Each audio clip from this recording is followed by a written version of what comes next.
Olá, pessoal, sejam bem-vindos a mais um podcast Fala Subpave. Esse podcast foi desenvolvido para os profissionais da atenção primária carioca. Nós iremos trazer temas relevantes para a discussão e para fortalecimento da nossa rede. Então, ouçam esse podcast, compartilhem, ele vai estar disponível nas plataformas Spotify e YouTube. E para sugestões e críticas, encaminhe um e-mail para falasubpave@gmail.com. Olá, pessoal! Sejam bem-vindos ao podcast Fala Subpave. Esse é o primeiro episódio. Eu sou Emanuele, eu sou enfermeira e sou superintendente de integração de área de planejamento na Subpave. E aí, me autodescrevendo, eu sou uma mulher branca, alta, de cabelos loiros e estou vestindo um casaco azul da saúde. Olá, pessoal. Sou Renato Coni, subsecretário de Promoção, Atenção Primária e Vigilância em Saúde, médico de família, formado aqui pelo município. E a gente hoje começa o primeiro episódio do Fala Subpave. Eu sou um homem branco de média estatura, uso óculos, uso barba e cabelo curto e estou vestido um terno escuro com uma camisa branca e gravata preta. Pois bem, esse podcast ele vai ficar disponível nas plataformas digitais, Spotify e YouTube, em formato de vídeo e de áudio. Nós falaremos para os profissionais de saúde, entendendo que são os profissionais da nossa rede municipal de saúde. Ao final do episódio, a gente vai deixar disponível um e-mail para dúvidas, perguntas, críticas e sugestões de tema para os próximos episódios. E aí, iniciando, a gente vai falar um pouquinho da atenção primária, principalmente e, sobretudo, aqui no município do Rio de Janeiro.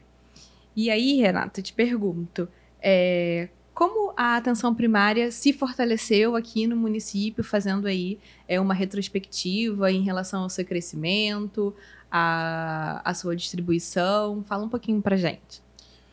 Bem, primeiro agradecer a você, Manu, a ter criado esse programa, ter criado esse podcast, que é uma oportunidade da gente falar de forma mais próxima e no momento que os nossos profissionais podem ouvir.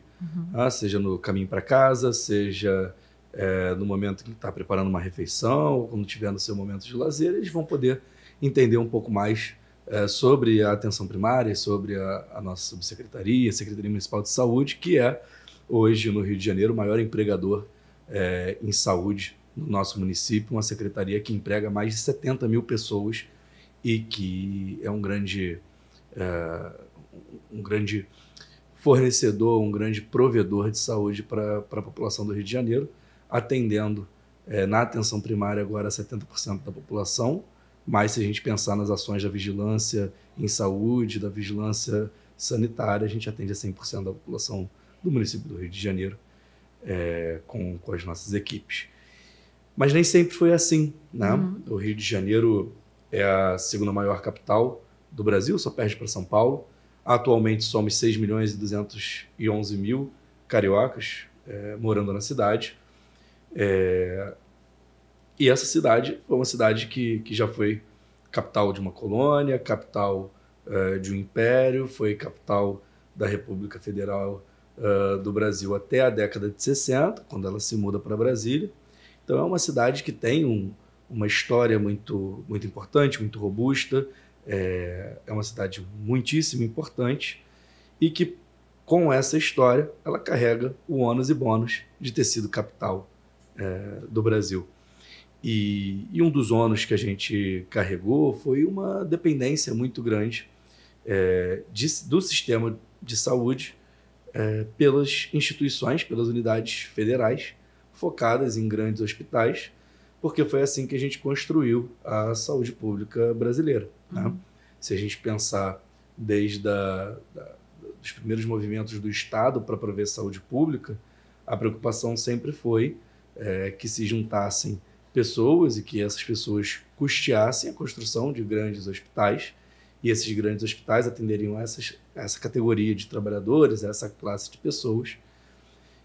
E assim a gente chega no início do século XX com o Hospital Federal do Andaraí, o Hospital Federal de Bom Sucesso, o Hospital Federal da Lagoa, os hospitais universitários, etc., tentando dar conta de grande parte da população. Mas isso exigia da população que ela tentasse, de alguma forma, ter cadastro nesses hospitais para conseguir ter acesso aos seus cuidados. Então, se você tinha a carteirinha do Hospital da Lagoa, você estava muito tranquilo, porque você ia ser atendido pelo Hospital da Lagoa de forma muito competente. Mas se você não tivesse a carteirinha do Hospital da Lagoa, você estava desvalido. E aí o que a gente via eram grandes filas nas portas dos hospitais, porque as pessoas tinham que se deslocar para os hospitais no meio da madrugada para tentar pegar uma senha, para tentar fazer essa carteirinha. E se você fosse a primeira pessoa a não receber senha, você tinha que tentar a sorte no dia seguinte. Por incrível que pareça, ainda em 2008, a cidade tinha um cenário muito parecido com esse. Muito investimento privado em saúde, pouco investimento público, uma atenção primária que tinha uma cobertura de entre 3% e 8% da população carioca.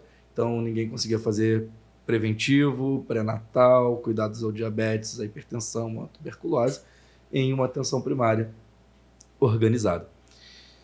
E, para além disso, em 2008, a gente teve uma terrível epidemia de dengue, e a cidade do Rio de Janeiro teve que sofrer uma intervenção federal, montar hospital de campanha, e etc., enquanto Niterói navegava em águas muito mais confortáveis. E uma das principais diferenças é que Niterói é um dos berços da atenção primária no Brasil, com um dos programas de residência mais antigos. Para além disso, o Rio de Janeiro é escolhido para sediar os Jogos Olímpicos de 2016. E aí uma das características de todas as cidades que foram cidades olímpicas era justamente uma atenção primária forte, seja em Barcelona, em Montreal, em Londres, a gente tinha atenção primária forte, no Rio de Janeiro não tinha atenção primária forte.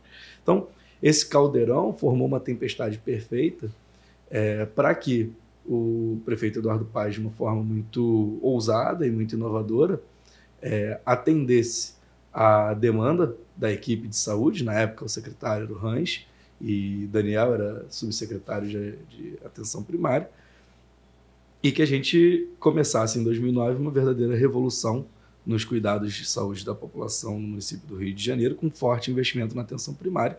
E esse ano a gente completa 15 anos da inauguração de Olímpia Esteves, que foi a primeira unidade nesse novo modelo. Esse modelo foi inspirado nos países europeus, sobretudo, principalmente na reforma que Portugal tinha feito anos antes. E aí a gente cria, com isso, o modelo de clínica da família, a gente cria o programa de residência em medicina e enfermagem de família e comunidade, a gente cria a carteira de serviços, os guias rápidos, a rede Otix, o programa Academia Carioca, o programa de atenção domiciliar ao idoso, e aí toda uma revolução é feita no sistema de saúde do município do Rio de Janeiro, e que permite que a gente chegasse em 2016 com 70% de cobertura da atenção primária e melhoria de todos os indicadores de saúde do município. O que acontece depois, muita gente sabe, acontece um desinvestimento na saúde, a saúde perde relevância e protagonismo no orçamento do município do Rio de Janeiro, isso impacta na quantidade de recursos disponíveis para que os processos de atenção primária continuassem, e a gente tem uma redução importante de equipes, chegando ao final de 2020 com 40% das equipes completas e atendendo a população, um marco muito ruim. E aí os últimos 4 anos foram 4 anos de reconstrução dessa rede, atingimos em dezembro do ano passado novamente 70%, ao mesmo tempo em que enfrentamos a pandemia de Covid, e agora, mais recentemente, no início do ano, uma nova epidemia de dengue. E aí é muito curioso, porque se em 2008 a gente teve um dos piores cenários para dengue no município do Rio de Janeiro, com uma alta taxa de letalidade e um caos para a cidade, em 2024, que a gente teve um número de casos parecido com o de 2008, a gente teve a menor letalidade da história, mostrando a importância de uma atenção primária estruturada para prestar os serviços de atenção à saúde da população. Então, essa é mais ou menos a trajetória do município do Rio de Janeiro em termos de atenção primária e da rede de saúde como um todo. Tá certo. Você estava falando em relação à carteira de serviços, né? particularmente eu sei que você teve um papel importante enquanto, à época, superintendente de atenção primária, na construção da carteira de serviço. E hoje, para mim, eu acredito que seja um documento que fortalece as nossas unidades, coloca a atenção primária num lugar de fortalecimento da rede, né, e de resolução dos problemas de saúde da população. Fala um pouquinho como foi a construção da carteira de serviços e quanto você acha que ela contribui para o crescimento da nossa rede e fortalecimento do nosso cuidado. Manu, a carteira de serviços é um documento seminal, é um documento que não consigo imaginar a atenção primária sem uma carteira de serviços. Tanto que quando outros municípios ou outros gestores vêm conversar com a gente sobre o que fazer, como começar, a primeira coisa que a gente fala é tenha uma carteira de serviços, porque ali você se comunica tanto com os profissionais quanto com a população, dizendo, olha, o meu escopo de atuação é esse. E ao definir esse escopo de atuação, a gente reduz a ansiedade, tanto do usuário que está buscando por cuidado, quanto do profissional, que consegue entender até onde ele deve ir e como ele deve se preparar para isso. Então, é um documento fundamental. E o município do Rio de Janeiro foi o primeiro município a ter uma carteira de serviços no Brasil, uma carteira de serviços inspirada nos países ibéricos, em Portugal e Espanha. Lá no início, era muito mais uma grande carta de intenções, porque a gente realmente estava iniciando a nossa trajetória, e aí ela é lançada em 2011. Em 2016, ela passa por uma revisão e ela é encorpada. De 11 a 16, se aprendeu muito sobre até onde deveria ir a atenção primária, o que a gente precisaria colocar para dentro, o que não faria sentido continuar, mas elas se pareciam ainda muito, tanto do ponto de vista da diagramação, quanto do ponto de vista do conteúdo. 5 anos depois, a gente faz a segunda revisão dessa carteira de serviços e é uma revisão que nos dá muito orgulho, porque a gente trouxe algumas inovações para essa carteira que eu acho fundamentais para a nossa rede. A principal delas é conseguir estabelecer que existem ações que são essenciais da atenção primária, outras que são estratégicas para a atenção primária e outras que são ampliadas. Então agora, para além de ser um cardápio para a população daquilo que a gente oferta e além de ser um guia para os profissionais daquilo que eles precisam ofertar e conhecer, ela demonstra um certo grau de relevância de cada uma dessas ações. E o que a gente diz é que o que é essencial é pré-requisito para trabalhar na atenção primária. Então, quando uma turma de egressos de uma faculdade, por exemplo, querem trabalhar na atenção primária, ou quando profissionais que são de outras áreas da saúde querem migrar para a atenção primária, eles precisam entender que aquelas ações que são essenciais, eles precisam, antes de entrar, saber. Fazer o pré-natal, acompanhar um diabético, acompanhar a tuberculose, fazer puericultura. Tudo isso é básico e precisa ser conhecido de antemão. O que é estratégico é aquilo que todos os profissionais precisam saber fazer. Mas isso não é um pré-requisito para estar na atenção primária. A gente pode e deve treiná-los. Então, todas as ações que são estratégicas, elas devem constar num plano de desenvolvimento dos profissionais, seja na CAP, seja no nível central, seja dentro da unidade. Por exemplo, colocação de DIU. O profissional não precisa saber colocar DIU para ser contratado, mas eu preciso treiná-lo nos 6 primeiros meses de trabalho na atenção primária para que ele possa ofertar o DIU, porque é uma atividade estratégica da atenção primária. Assim como a insulinização, assim como a correta avaliação do risco pré-operatório, assim como outras diversas ações. E o ampliado, ele depende muito do perfil da população que está sendo atendida e do perfil do profissional que está atendendo, porque as pessoas têm habilidades, aptidões diferentes. Então, pode ser que você não consiga desenvolver algumas das habilidades que são previstas na parte ampliada da carteira. E pode ser que a sua população demande mais de uma ação ampliada do que de outra. Então, a gente, como profissional da PS, nós somos um recurso daquela população adscrita. Como recurso dessa população adscrita, nós vamos moldar a nossa prática às necessidades daquela população.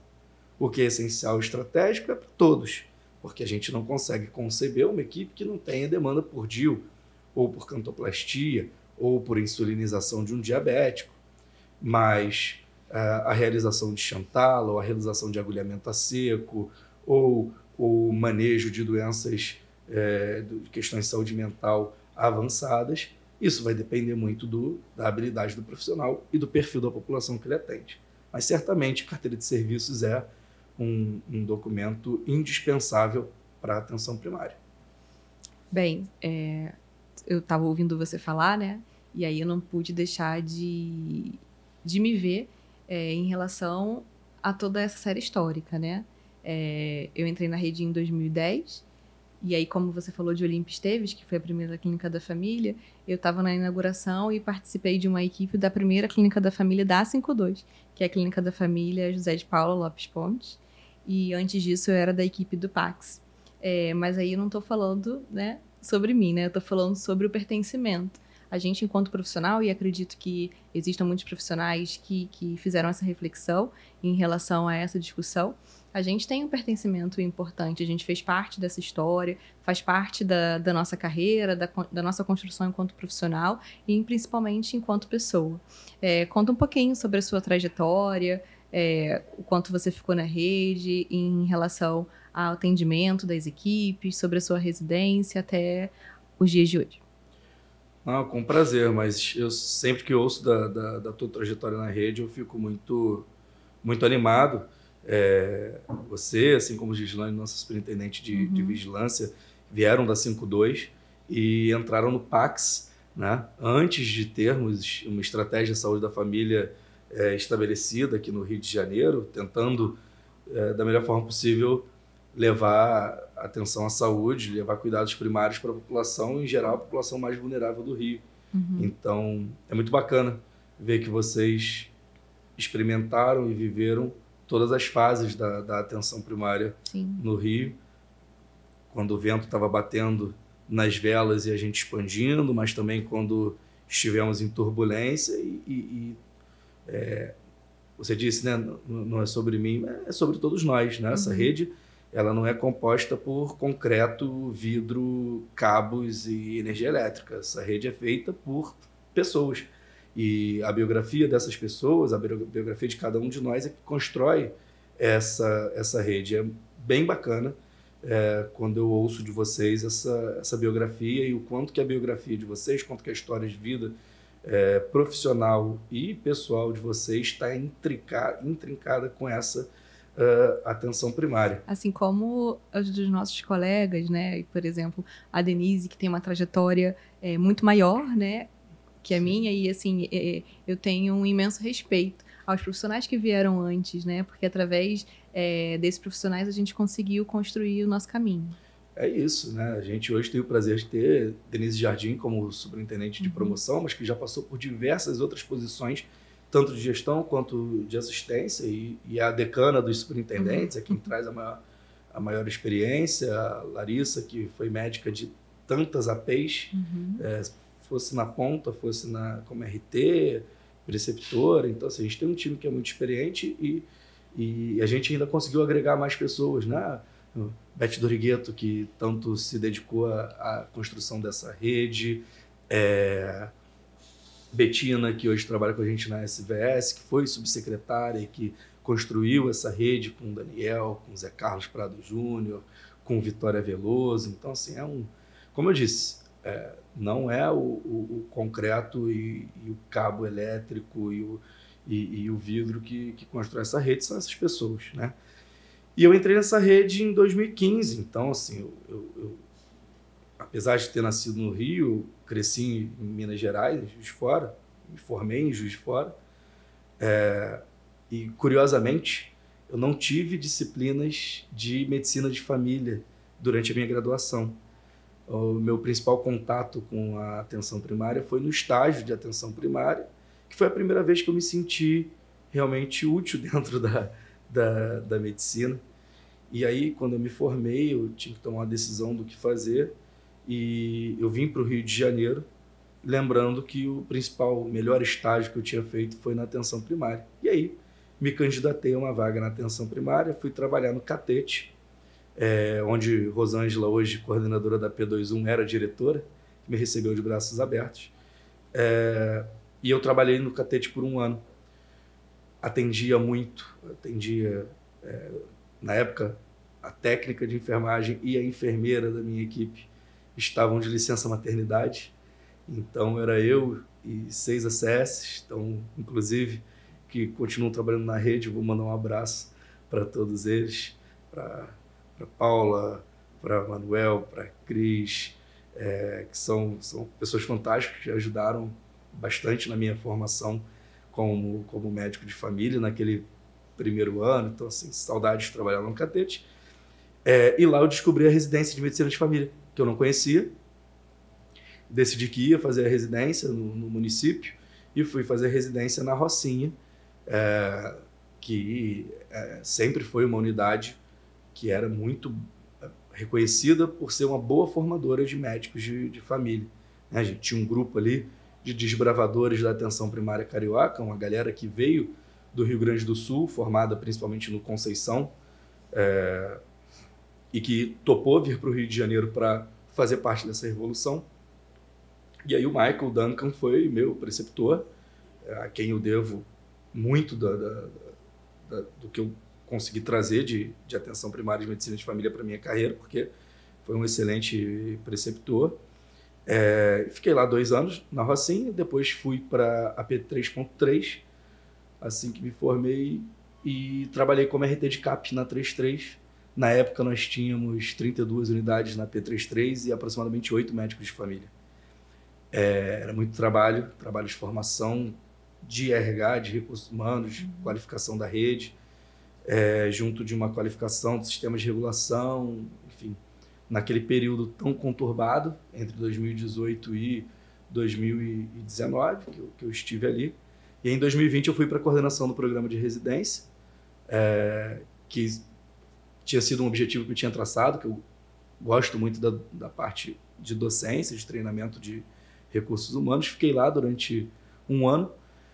Difícil, porque foi um ano de pandemia em que a gente teve que mudar todo o sistema de aprendizado dos residentes para metodologia online e rever os estágios e reorganizar a rede para atender a demanda da pandemia. E em 2021 vou para a secretaria, trabalho como superintendente 2021 e 2022, 23 e 24 como subsecretário de atenção primária. Então, assim, toda a minha trajetória profissional, desde que me formei, eu me formei dia 19 de janeiro, dia 21 peguei meu CRM, dia 28 eu entrei na clínica da família. Toda a minha trajetória profissional ela é feita na atenção primária do município do Rio de Janeiro, em várias frentes de trabalho diferentes. Então, eu tenho, de verdade, um envolvimento visceral com essa secretaria, com essa atenção primária. Assim, é realmente onde eu dedico minhas melhores horas. E aí, falando um pouquinho sobre, né, a sua experiência, o que você pode elencar como desafio, assim, da atenção primária? A gente sabe que são muitas unidades, né? 240. Cada uma tem a sua particularidade, tem os seus desafios, tem as suas potencialidades. Mas, de uma maneira geral, o que você considera, assim, como desafio para a rede? Não é nem um pouco fácil trabalhar na atenção primária, né? Tem um comunicador em saúde, Dr. Glaucon Milfen, se eu não me engano. É um gringo que faz sketches humorísticas de saúde, e ele tem várias personagens, e uma dessas personagens é um médico de família. Quando ele faz a personagem oncologista, ele está sempre muito nerd, muito arrumado, com uma fala polida. Quando ele é a personagem oftalmologista, ele é um médico muito endinheirado e preocupado com a sua agenda. E quando ele é o médico de família, ele está com o óculos torto, o cabelo despenteado, a camisa de botão mal abotoada e com uma pilha de papel, sempre em busca de alguém para dividir o trabalho com ele. E essa é a sina do profissional de atenção primária, né? a vida do médico de família, do profissional de atenção primária de uma forma geral, ela é um pouco diferente do restante do ecossistema da saúde. Nossas preocupações são diferentes, nossa forma de abordar o paciente é diferente, nossa forma de organizar a agenda é diferente, nossa forma de organizar a nossa contratação é diferente, nosso modo de pensar é diferente, nosso modo de registrar é diferente. Então, é um ecossistema, um subsistema próprio, né, a atenção primária, com seu ônus e bônus, com suas alegrias e seus desafios. E nosso principal papel na atenção primária é sermos testemunhas privilegiadas da biografia de pessoas. Isso é muito diferente da vida hospitalar, né? A gente está ali acompanhando a biografia, acompanhando o dia a dia daquelas pessoas que estão sob os nossos cuidados. E, de alguma forma, a gente vai ajudá-las a registrar essa biografia no nosso prontuário e na nossa construção de vínculo com essas pessoas. Isso exige da gente muita coisa. Primeiro, uma carga emocional muito grande, porque a gente lida com inúmeras vulnerabilidades e, por construirmos um acompanhamento longitudinal dessas pessoas, prestarmos cuidados continuados às questões de saúde dessas pessoas, a gente acaba criando um vínculo muito forte, um vínculo afetivo muito forte. E aí a dor dessa pessoa, muitas vezes, também é a nossa dor. E saber, de alguma forma, dar essa resposta empática sem embarcar na dor é muito difícil. A gente precisa ter muita técnica para que isso aconteça. Isso é um grande desafio, né? Conseguir dar uma resposta empática sem se tornar frio e distante, mas também sem tornar a sua vida um eterno sofrimento, né? Um outro desafio muito grande é conseguir dar conta da nossa agenda, né? É uma agenda longa, de 40 horas semanais, idas quase diárias à clínica da família para trabalhar, e parece que a gente está sempre enxugando gelo, porque o problema que eu não resolvo hoje é meu amanhã, diferente de um plantão da UPA, que o problema de hoje não é o meu problema de amanhã, é o problema do próximo plantonista. Na atenção primária, tudo que eu deixo para amanhã é meu novamente. Isso acaba dando uma sensação de sobrecarga. Então, conseguir organizar a agenda é um desafio muito grande. E uma agenda que tem sido cada vez mais demandada, né? Os estudos na literatura são muito claros de que uma população de 1.000 pessoas, 750 provavelmente terão algum problema de saúde, 250 vão procurar o serviço de atenção primária. Então, se a gente tem 3.000 usuários por equipe, isso daria mais ou menos 750 atendimentos por equipe por mês. A gente luta e a gente espera que a gente consiga ter até 3.000 usuários cadastrados por equipe, mas não é a realidade de muitos dos que nos ouvem. Muitos estão com 4.500, 5.000 usuários. E essa conta pode chegar a 1.000, 1.200 atendimentos para a equipe por mês. Isso é uma sobrecarga muito grande. E a gente precisa dar conta disso. Então, a gente precisa redividir o território, replanejar as equipes. Isso é um desafio da gestão, mas também é um desafio local. Então, tem o desafio emocional afetivo, tem o desafio da organização da agenda, e tem o desafio da gente conseguir dar conta daquilo que nos é demandado. Eu costumo dizer que a atenção primária é um mar de conhecimento com um palmo de profundidade. A gente é demandado pelas mais diversas, né, uma verdadeira miríade de situações em saúde e não saúde. E a gente sempre tem que dar alguma resposta. Só que a gente não vai conseguir se aprofundar em tudo. Então a gente precisa estar sempre vigilante, estar sempre estudando, estar sempre aprendendo para aumentar o nosso arcabouço, nosso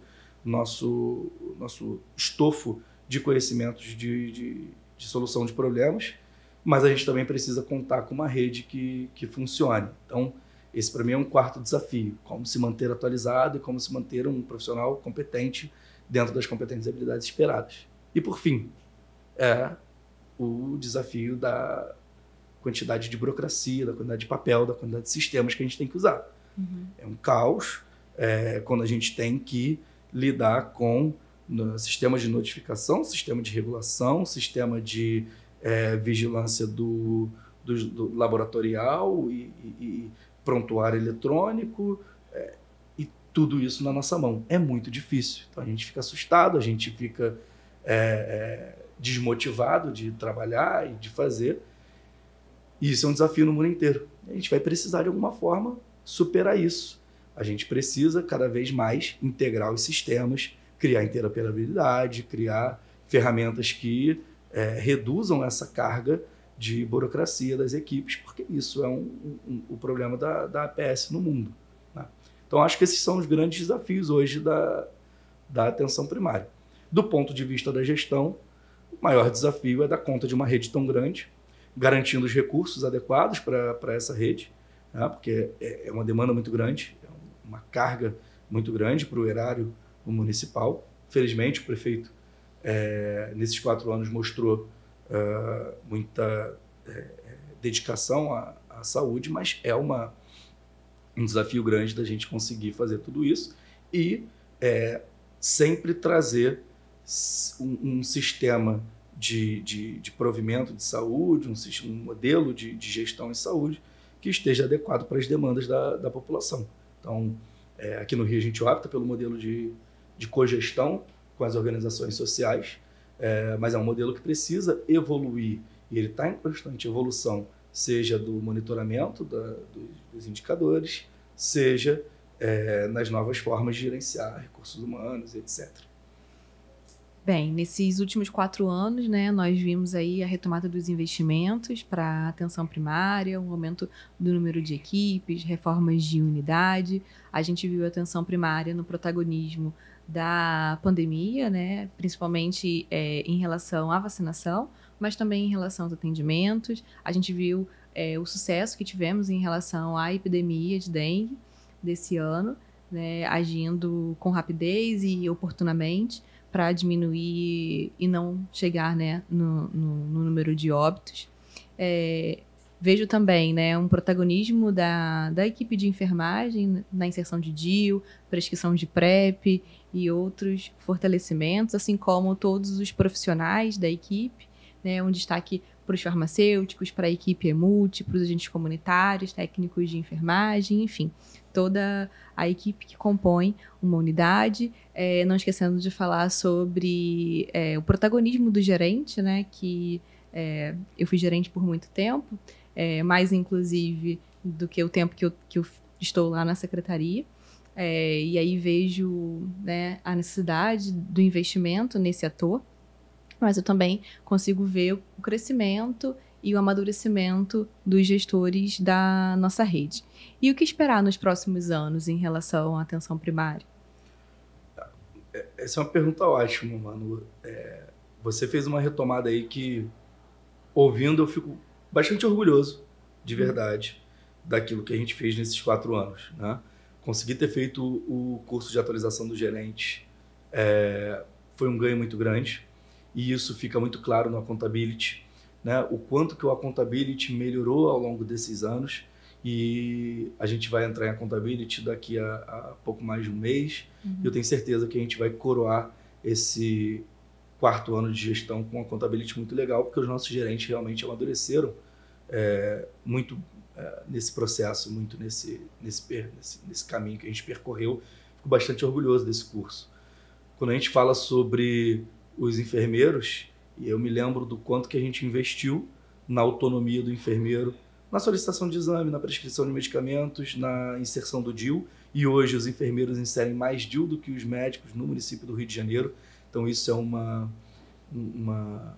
avanço muito grande. Eu ouso dizer que o enfermeiro do Rio de Janeiro é o enfermeiro mais potente, mais habilidoso de qualquer outra capital ou de qualquer outra cidade no Brasil. A gente faz muita coisa na enfermagem carioca.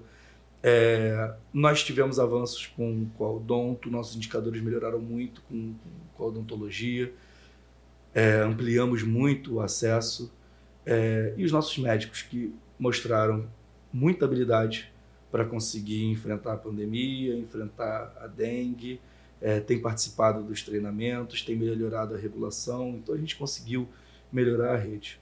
Para os ACS, acho que os principais avanços foram o nosso aumento da comunicação. Fizemos materiais exclusivos e específicos para os ACS na tuberculose, quando a gente ainda estava lá na SAP, na coordenação de doenças transmissíveis, no pré-natal, com a cartilha de pré-natal, com a cartilha de vacinação, com gel vacina. Então a gente investiu muito na categoria dos acessos para que eles pudessem aumentar a sua habilidade do ponto de vista de profissionais de saúde. Então, ver essa retrospectiva deixa a gente com orgulho desse momento da gestão, daquilo que a gente conseguiu fazer.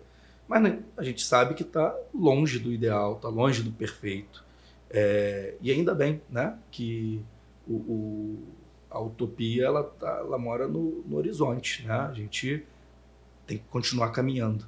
O dia que a gente achar que o que a gente faz está perfeito, que o que a gente faz está pronto e que não tem nada para melhorar, é hora da gente sair, é hora da gente dar espaço para as novas pessoas, porque sempre vai ter que melhorar. Uhum. E eu vejo que ainda tem muito para melhorar. Então, é essa percepção de que ainda tem muito a melhorar que me dá energia para continuar fazendo o que eu faço, para continuar na subsecretaria, para continuar trabalhando com o time, porque eu sei que, apesar de ter muito para fazer, a gente tem bastante para entregar, a gente tem bastante energia para fazer e a gente tem um foco muito grande na saúde do carioca.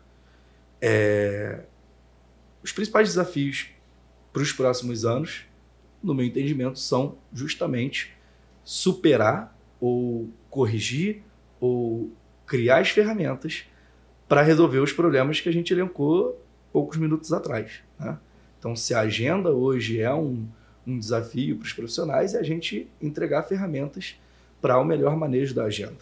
E aí, acho que o primeiro passo é reconhecer que a atenção primária ela tem um tripé muito bem estabelecido, que é a capacidade de absorver demandas agudas da população, a capacidade de prestar cuidados continuados para as questões crônicas e manter uma vigilância ativa sobre os agravos emergentes.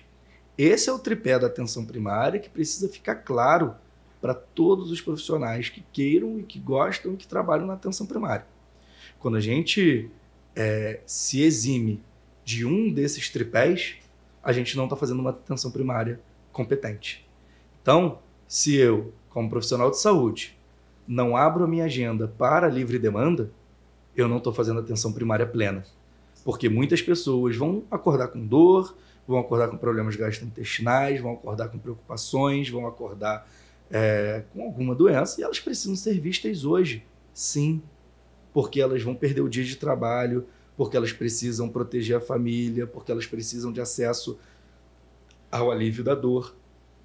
Então, é impensável de que a atenção primária pode se eximir de fazer livre demanda.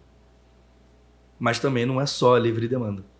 Se a minha agenda ela fica dedicada exclusivamente aos atendimentos do dia, eu vou perder a capacidade de prover acompanhamento para os meus diabéticos, para os meus hipertensos, para as minhas pessoas com tuberculose, com HIV, para gestantes e para todas as outras pessoas com questões crônicas, cujo acompanhamento é rotineiro e é regular.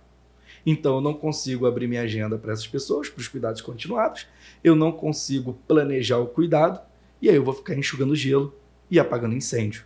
Então, eu preciso equilibrar a agenda livre para as demandas e uma parte dela para os cuidados continuados, priorizando aqueles pacientes que mais precisam de mim, sem cair na lei dos cuidados inversos. Então, o meu diabético que está usando só metformina e que está super controlado com a glicada 6.2, ele não precisa vir 4 vezes no ano. Basta que ele venha uma vez por ano conversar comigo. Ao passo que aquele que já mostra as unhas debilitadas, que já não tem uma boa sensibilidade, que está com um ferimento no pé, esse eu vou ter que ver com muita frequência, porque ele tem alto risco de desenvolver um pé diabético e uma futura amputação. Eu só vou conseguir fazer isso se eu equilibrar a minha agenda entre as duas demandas. E, por fim, a vigilância ela tem que acontecer em todas as minhas consultas e também dentro de um espaço protegido na minha agenda. Porque se eu não me preocupo em identificar padrões de adoecimento na minha população, em antecipar algumas demandas, em perceber que alguns sintomas estão fugindo do nosso diagrama de controle localmente, eu vou ser levado pela correnteza.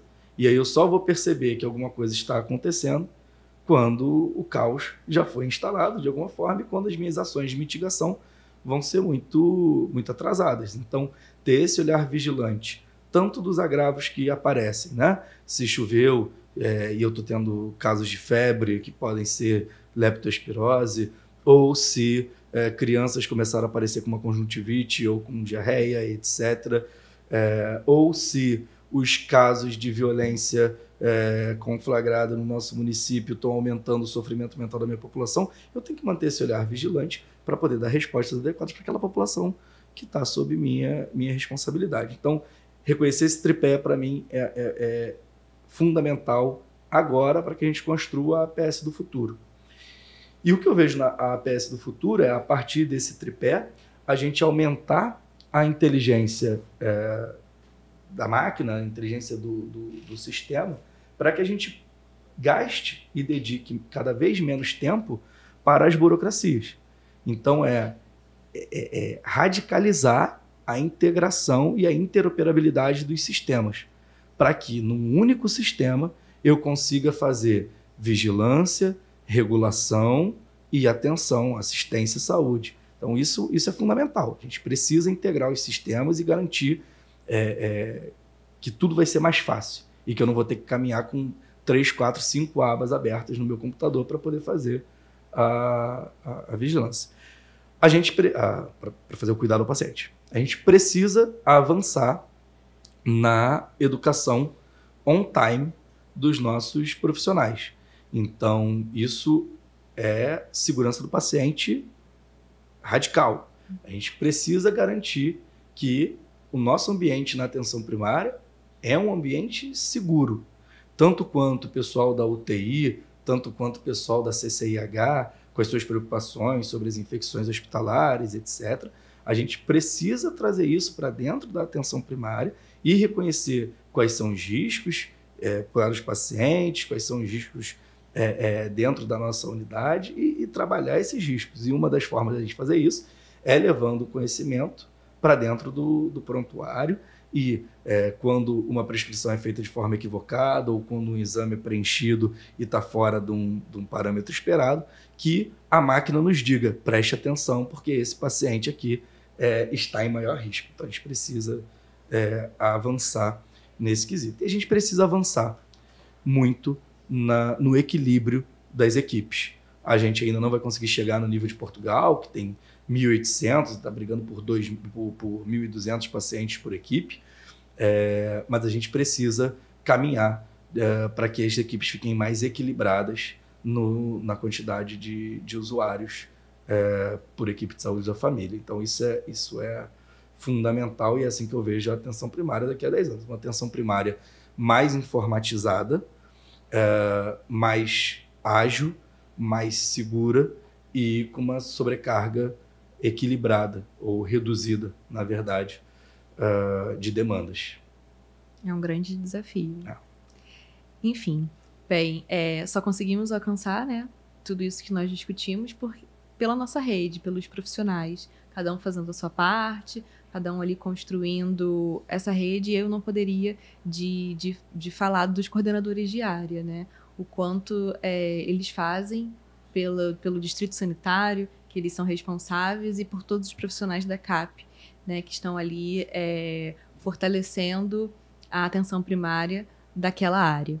E aí, caminhando para o final, já no final, queria agradecer a sua disponibilidade. Eu sei que o tempo é difícil, né? A gente separar esse tempo para bater esse papo, mas obrigada pela sua disponibilidade. Parabéns pelo seu trabalho, pela sua dedicação. Espero que os profissionais que escutem esse episódio tenham realmente um sentimento de pertencimento na rede, porque a gente só conseguiu construir, cada um fizesse o seu da onde estivesse, né? E a gente sabe que a gente tem uma rede muito potente, com bons profissionais. Então, que vocês continuem a se dedicar. E obrigada realmente pela dedicação. Você quer falar alguma coisa? Quero agradecer a todo mundo que nos assistiu, que nos ouviu. reforçar que eu tenho muito orgulho da rede que a gente tem hoje.